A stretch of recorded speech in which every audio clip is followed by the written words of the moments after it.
Do not rush past these words. For a moment, let everything else fall away. You have been living as if life hands out possibility by permission, as if some unseen gatekeeper decides when you are allowed to rise. But hear me carefully.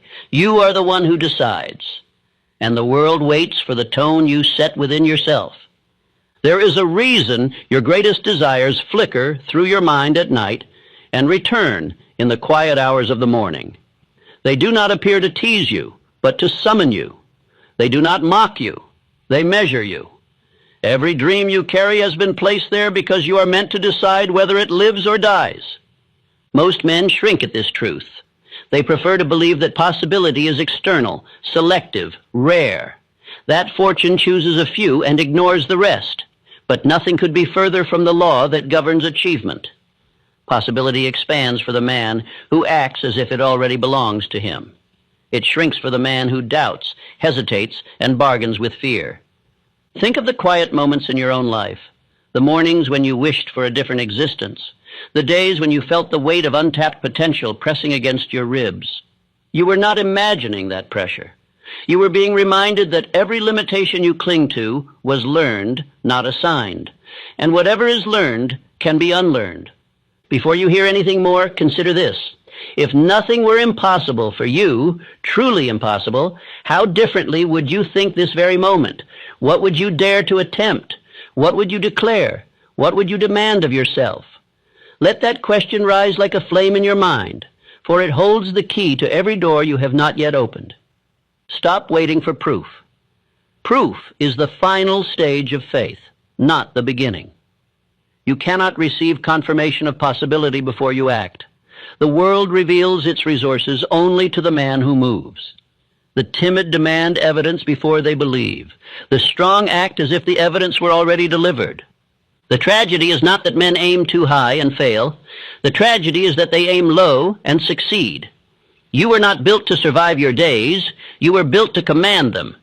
Yet you have been trained to live cautiously, to keep your dreams in the realm of imagination rather than expression, to wait for a sign instead of becoming the sign.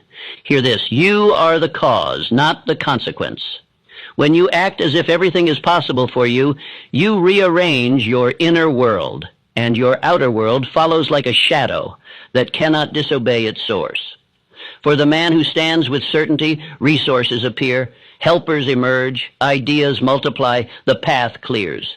Not because of magic, but because of law. Let me ask you something. How many times have you silenced a desire before it could take shape?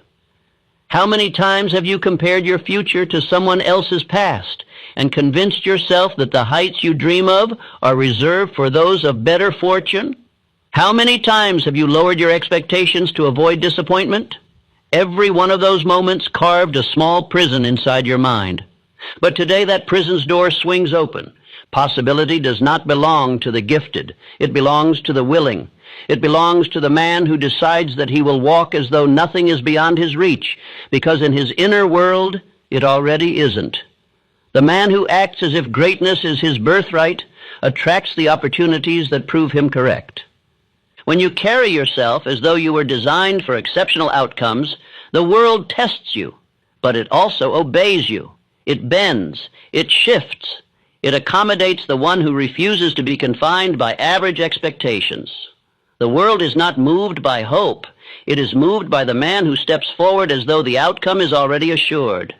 You have seen this truth in the stories of great achievement. The men who changed the world did not wait for conditions to favor them. They moved while others hesitated. They advanced while others doubted. And by their advance, they forced life to reveal possibilities that would have remained invisible to the timid. Now turn inward. Think of the vision you carry, the one you seldom speak aloud because it feels too large, too unreasonable, too ambitious for the life you have known. That vision is not too large. Your thinking has been too small. The moment you act as if that vision is attainable, you align yourself with the power that has elevated every great fortune ever built.